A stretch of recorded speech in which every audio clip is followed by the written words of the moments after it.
Hello friends, અત્યારે કોરોનાની પરિસ્થિતિને કારણે આપણે શરૂ કરેલા ઓનલાઈન એજ્યુકેશનમાં સ્ટાન્ડર્ડ 12 કેમેસ્ટ્રી ચેપ્ટર નંબર 3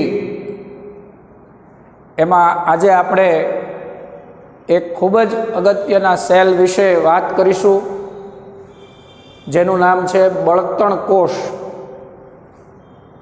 ઇંગ્લિશમાં એને કહે છે ફ્યુઅલ સેલ. આપણે આ અગાઉ પણ આવા ઘણા બધા સેલની ચર્ચા કરી કે જેનો આપણે વિદ્યુત મેળવવા માટે ઉપયોગ કરીએ છીએ. અગાઉ આપણે જે સેલની ચર્ચા કરી એના સરખામણીમાં આ ફ્યુઅલ સેલ જે છે, બળતણ સેલ જે છે, બળતણ કોષ, એ થોડોક વિશિષ્ટ પ્રકારનો કોષ છે. તો હવે આપણે એ બળતણ કોષના અગત્યના મુદ્દાઓની ચર્ચા કરીએ.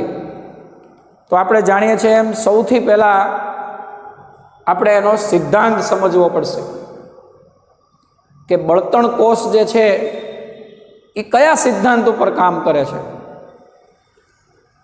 તો બળતણ કોષની અંદર હાઇડ્રોજન અથવા તો મિથેન જેવા વાયુઓનું ઓક્સિજનની હાજરીમાં દહન કરવામાં આવે છે,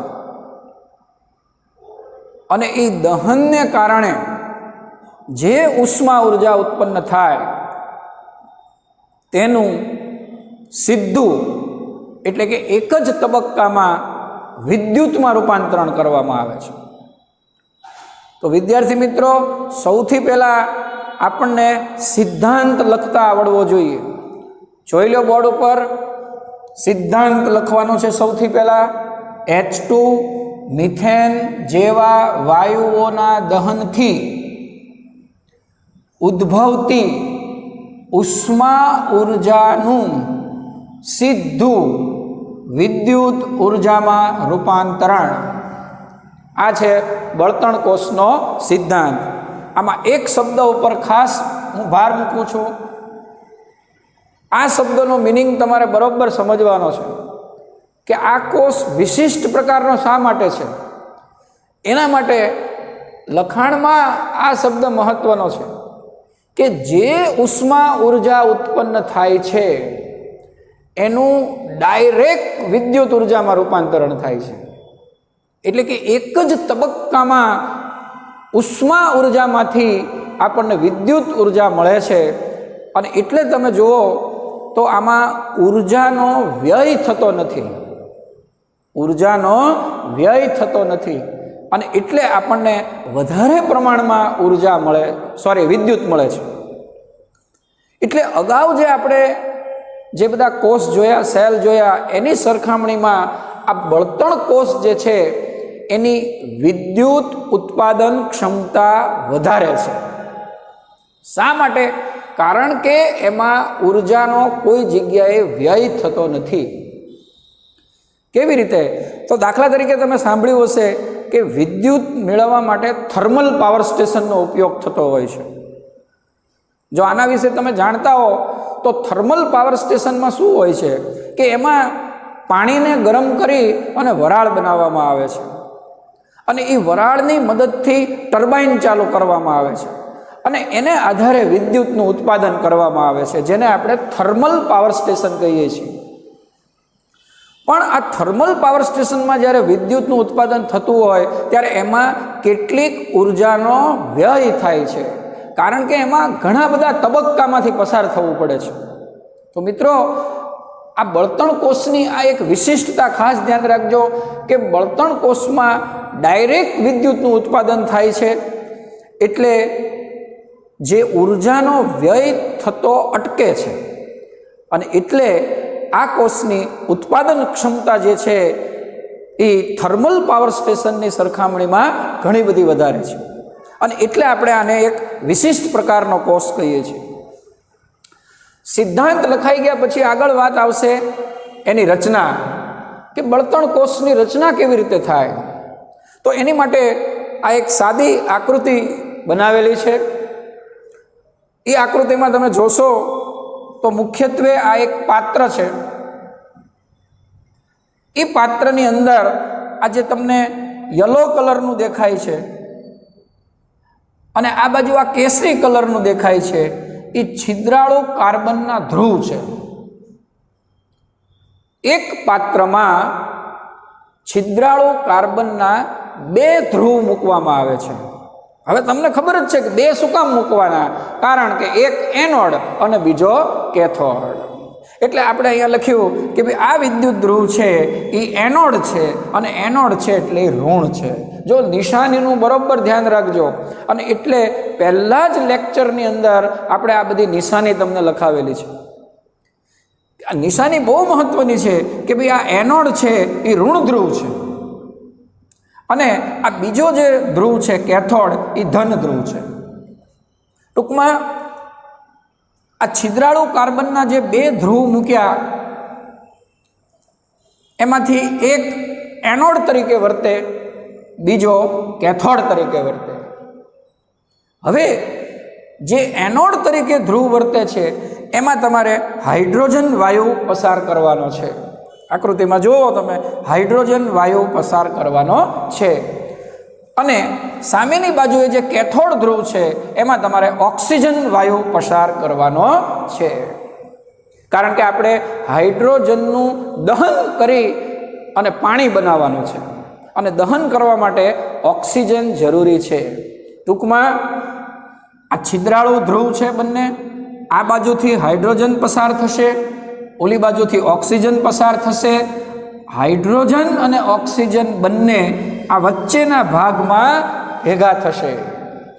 આ વચ્ચેનો ભાગ જે છે એમાં આપણે NaOH દ્રાવણ લીધેલું છે. આકૃતિમાં જુઓ, વચ્ચેના ભાગમાં NaOH દ્રાવણ લીધેલું છે. તો વિદ્યાર્થી મિત્રો સમજી ગયા? બહુ જ સિમ્પલ વસ્તુ છે.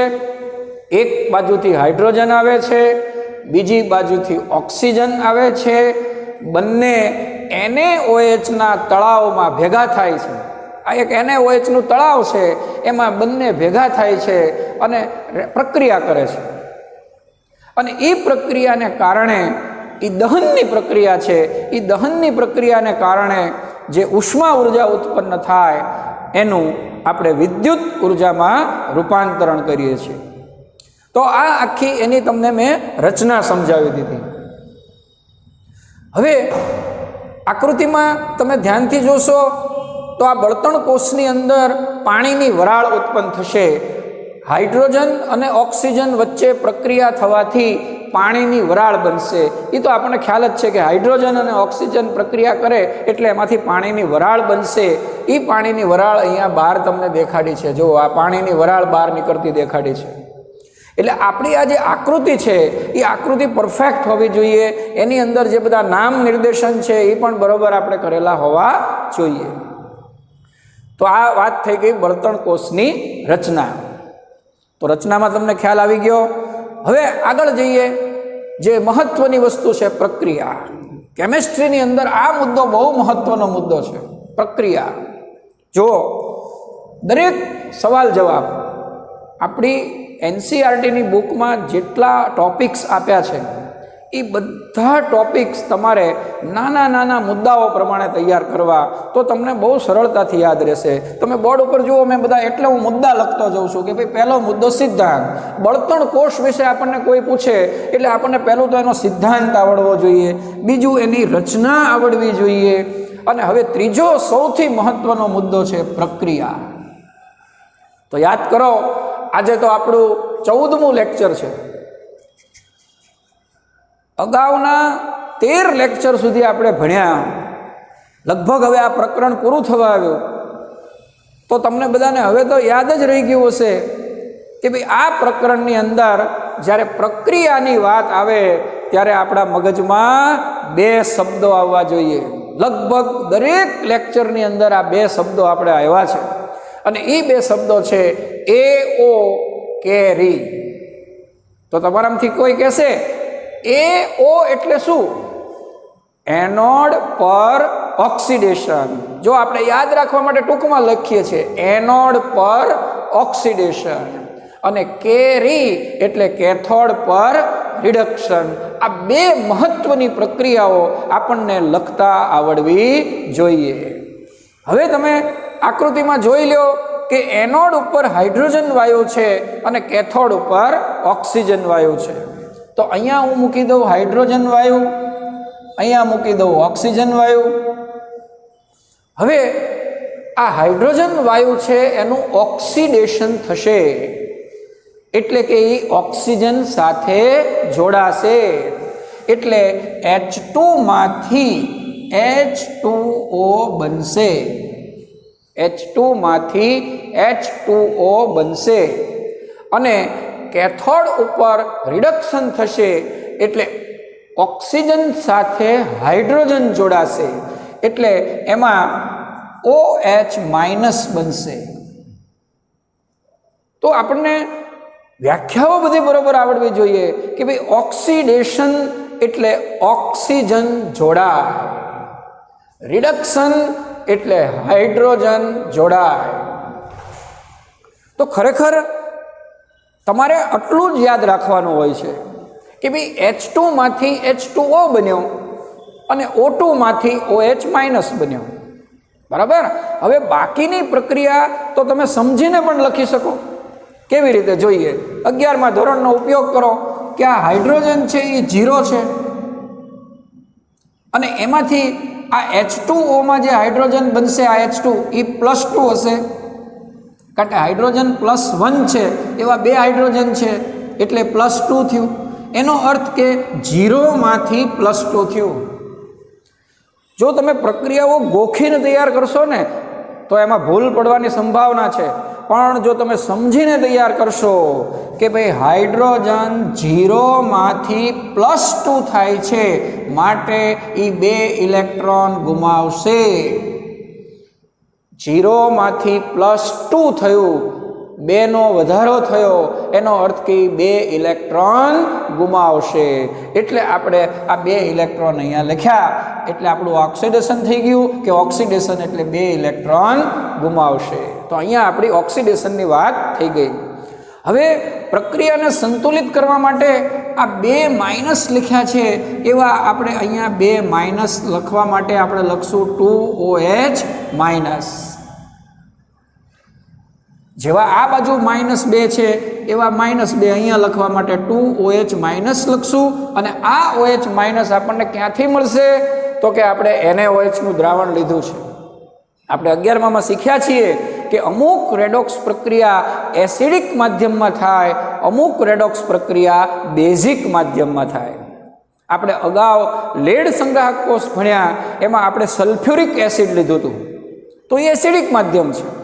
જ્યારે બળતણ કોષની અંદર આપણે NaOH લીધું છે એટલે એ બેઝિક માધ્યમ છે, અને એ બેઝિક માધ્યમમાંથી આપણને આ 2OH માઇનસ મળી જશે.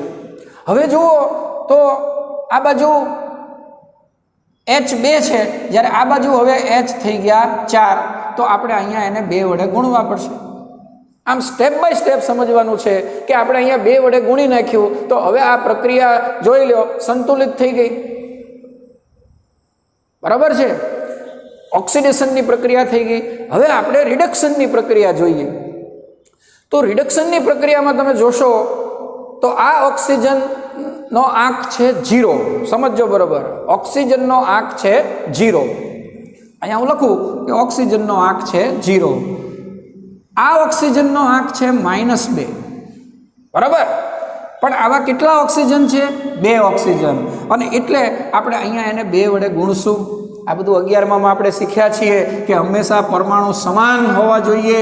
તો આ મેં 2 ઓક્સિજન હતા તો 2 વડે ગુણ્યા, તો 2 વડે ગુણ્યા એટલે આ -2 જે છે એ હવે થઈ જશે -4. યસ ઓર નો? બરાબર.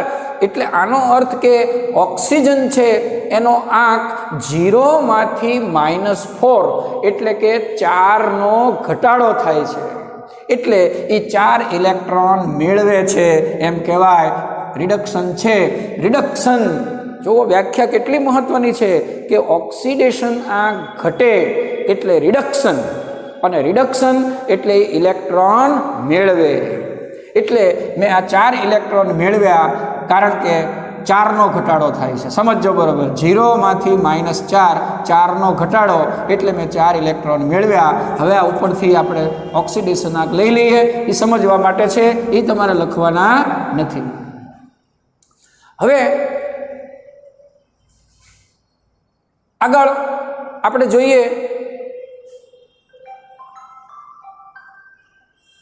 તો મિત્રો, ઓક્સિડેશનની પ્રક્રિયા ઇલેક્ટ્રોન ગુમાવે, રિડક્શનની પ્રક્રિયા ઇલેક્ટ્રોન મેળવે.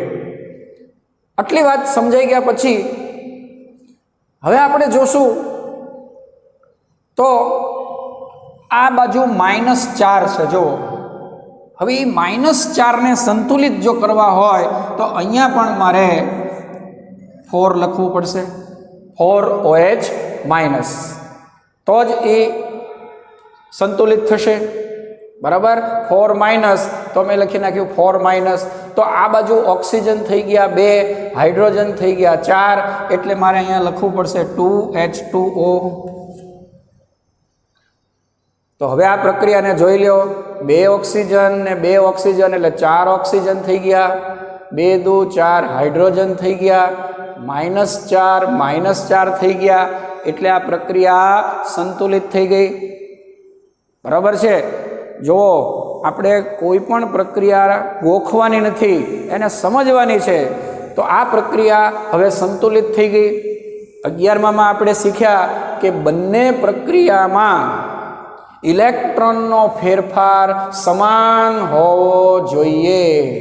જો અહીંયા 2 ઇલેક્ટ્રોન છે, અહીંયા 4 ઇલેક્ટ્રોન છે, એનો અર્થ એમ કે આ પ્રક્રિયાને મારે 2 વડે ગુણવી પડશે.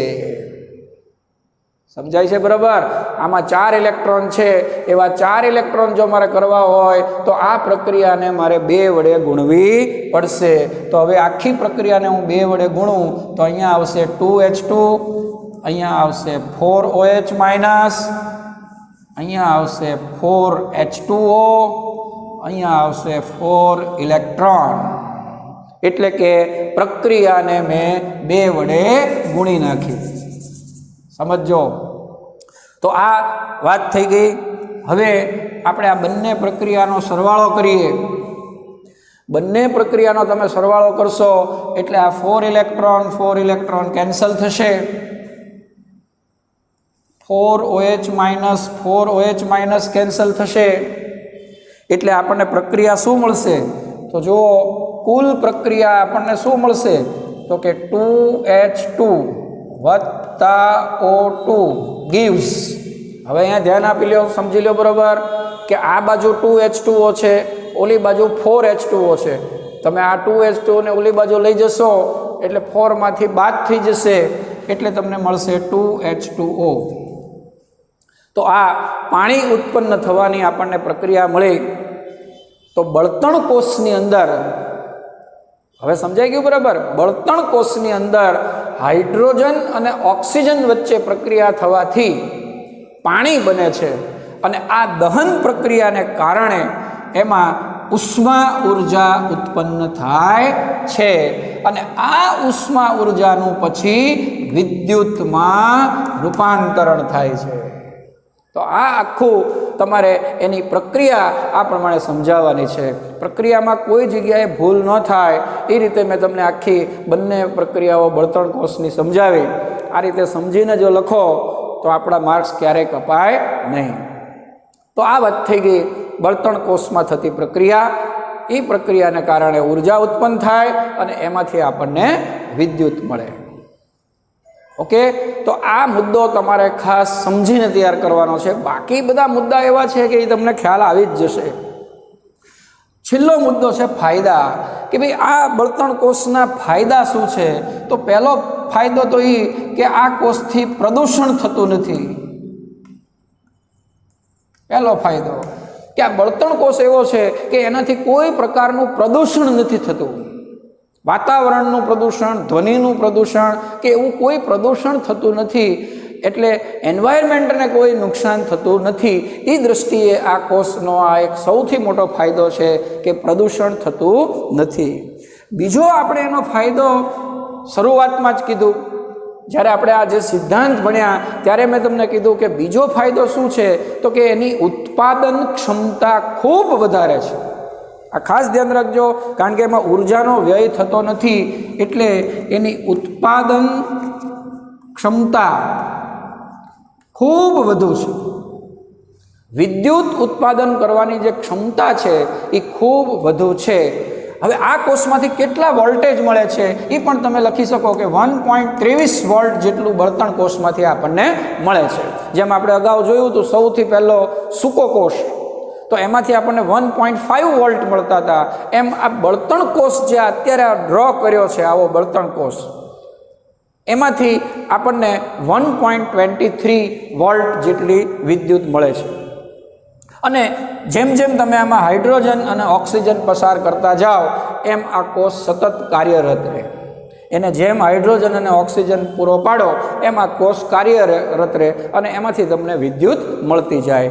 તો આ એક આંકડો પણ આપણે યાદ રાખવાનો, 1.23 વોલ્ટ એમાંથી મળે છે અને એની ઉત્પાદન ક્ષમતા જે છે એ ખૂબ વધુ છે.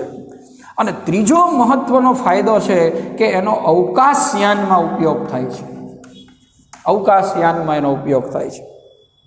આ શબ્દ તમે બધાએ સાંભળ્યો છે, અવકાશયાન. જ્યારે આ સેટેલાઇટ બધા જુદા જુદા મૂકવામાં આવે છે એનાથી તમે બધા પરિચિત છો કે અવકાશની અંદર બધા જે સેટેલાઇટ મૂકવામાં આવે છે અને એની માટે આ અવકાશયાનનો ઉપયોગ થતો હોય છે. હવે એ અવકાશયાનની અંદર જે વિદ્યુત મેળવવાનું છે, અવકાશયાન ઉપર જે આપણે છોડીએ છીએ એમાં જે વિદ્યુત મેળવવાનું છે એ વિદ્યુત મેળવવા માટે આ બળતણ કોષનો ઉપયોગ થતો હોય છે. અવકાશયાનમાં વિદ્યુત મેળવવા માટે બળતણ કોષનો ઉપયોગ થતો હોય છે. શા માટે?